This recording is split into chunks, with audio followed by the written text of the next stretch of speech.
Salut Internet, j'espère que vous allez bien.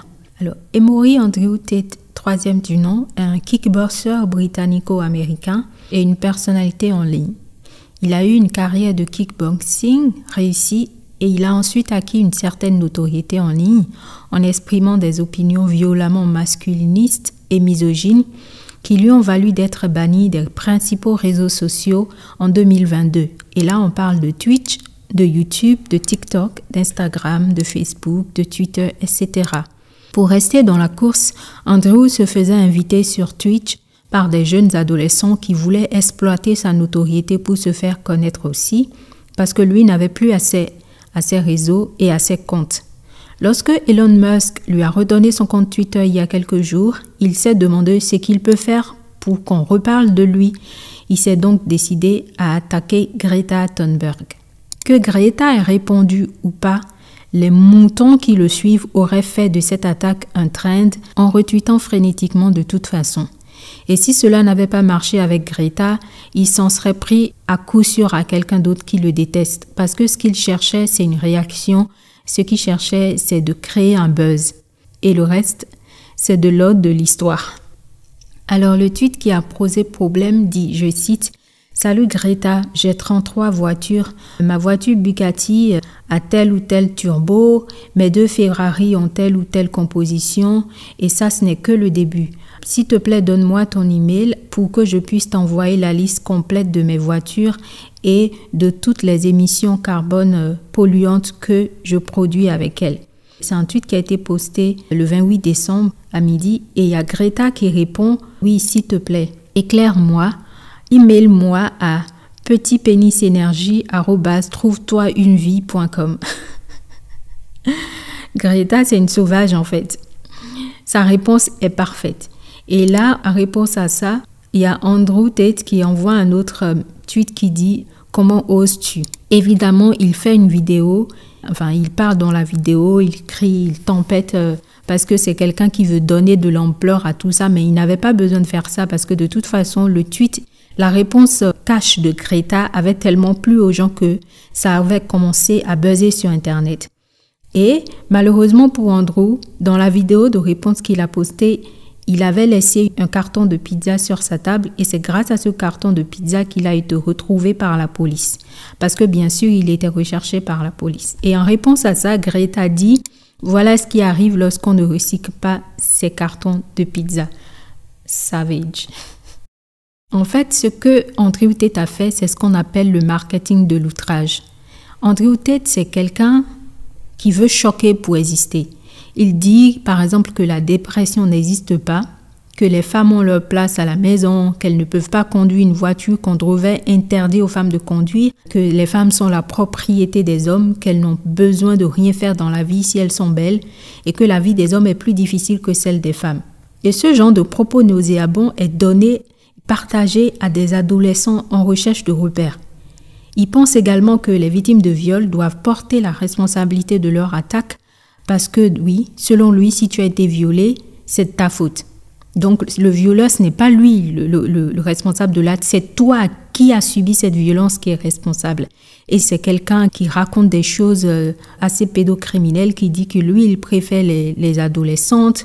Un jour, il a été repris par rapport à ça. Il dit que non, qu'il n'avait pas dit ça, qu'il dit qu'il aime les filles entre 18 et 19 ans parce qu'il peut laisser une empreinte sur elles. Donc, en fait, c'est un prédateur. Dans d'autres vidéos, on peut le voir parler de frapper une femme, de l'étouffer et de détruire ses affaires, l'empêcher de sortir. Pareil, dans une autre vidéo, on le voit raconter comment il attaquerait une femme. Il était en train de décrire dans la vidéo s'il devait attaquer une femme, comment il le ferait avec une machette. Si jamais celle-ci l'accuse de tromperie. En fait, c'est quelqu'un de complètement né avant la honte, comme on dit, et tout ce qui l'intéresse, c'est de choquer son audience. Il faut savoir que les opinions de Tate ont été décrites comme une misogynie extrême par des organisations caritatives de lutte contre la violence domestique, capables de radicaliser les hommes et les adolescents, les garçons qui l'écoutent et qui regardent les vidéos qu'il produit en ligne. C'est un jeune homme de 35 ans et ce n'est absolument pas une personnalité marginale tapie dans un coin du dark web. Non, c'est quelqu'un c'est l'une des figures les plus célèbres de TikTok Et des vidéos de lui ont été visionnées plus de 12 milliards de fois. Donc, il faut voir l'impact que cette personne a sur les jeunes hommes. Il est conçu comme un gourou d'entraide qui offre à ses fans des hommes, des garçons, des recettes pour gagner de l'argent, pour coucher avec des filles, pour échapper à la matrice, entre guillemets. C'est des gens qui sont tous obsédés par la pilule verte ou la pilule rouge, que Dieu leur vienne en aide. Bref, c'est quelqu'un qui est passé de la quasi-obscurité à l'une des personnes les plus discutées au monde brutalement, et ça a pris à peu près 6 mois parce que tellement ses propos sont choquants que les gens n'arrêtent pas de repartager, soit pour en discuter, soit pour le dénoncer, soit pour le soutenir. Par exemple, en juillet 2022, il y a eu plus de recherches Google sur le nom de Andrew que sur Donald Trump ou sur Kim Kardashian. En tout cas, sa montée, ce n'est pas le fruit du hasard. Les chercheurs qui observent les comportements numériques montrent que les adeptes de Tate sont invités à inonder les réseaux sociaux de vidéos de lui en choisissant les parties de ses clips les plus controversées, les plus violentes, afin d'obtenir un maximum de vues et d'engagement numérique. Donc c'est un effort coordonné qui implique des milliers de membres de son académie, si on peut appeler ça une académie, et un réseau de comptes fake et imitateurs sur TikTok. Donc ceci a été décrit comme une manipulation flagrante de l'algorithme de TikTok. Et ça a permis d'augmenter artificiellement le contenu de Andrew et de le rendre célèbre. En moins de 3 mois, la stratégie lui a valu un énorme suivi en ligne et lui a potentiellement rapporté des millions de dollars. Il est soutenu en fait. Il a plus de 127 000 membres, composés principalement d'adolescents, d'incels, de malheureux en amour et de malheureux en affaires qui payent $39 par mois pour rejoindre son groupe en ligne. Donc c'est quelqu'un qui utilise le marketing de l'outrage pour se faire de l'argent sur Internet. En fait, le marketing de l'outrage consiste à déclencher une réponse, une réaction comme la colère, la gêne, la détresse, pour faire ressortir une marque, une personnalité et la faire rester dans l'esprit des gens.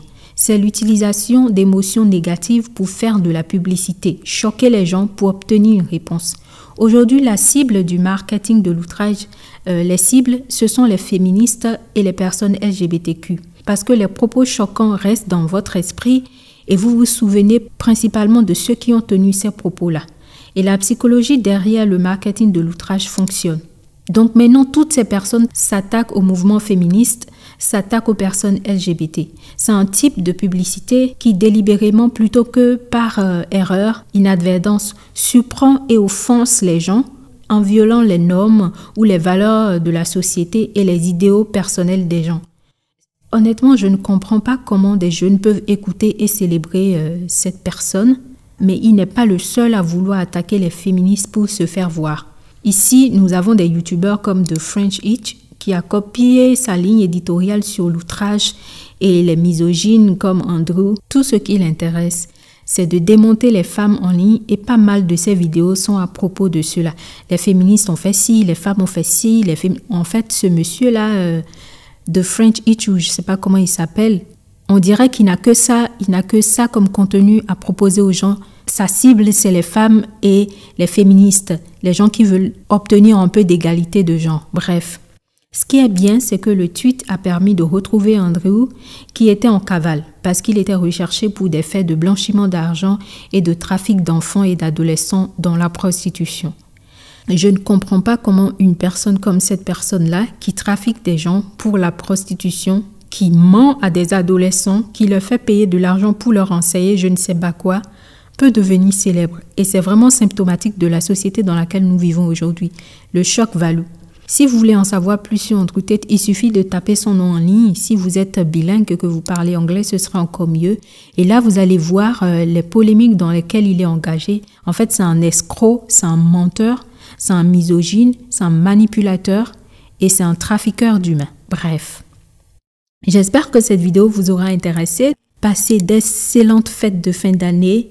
Si vous êtes tout seul et que vous n'êtes pas entouré, c'est ok aussi. J'espère que ça va aller, ne vous en faites pas trop. Faites-vous une petite série que vous aimez, regardez un film que vous adorez. Faites une activité que vous aimez. Oubliez le jour qu'on est dans une activité et prenez soin de vous. N'oubliez pas de me laisser un j'aime, un like.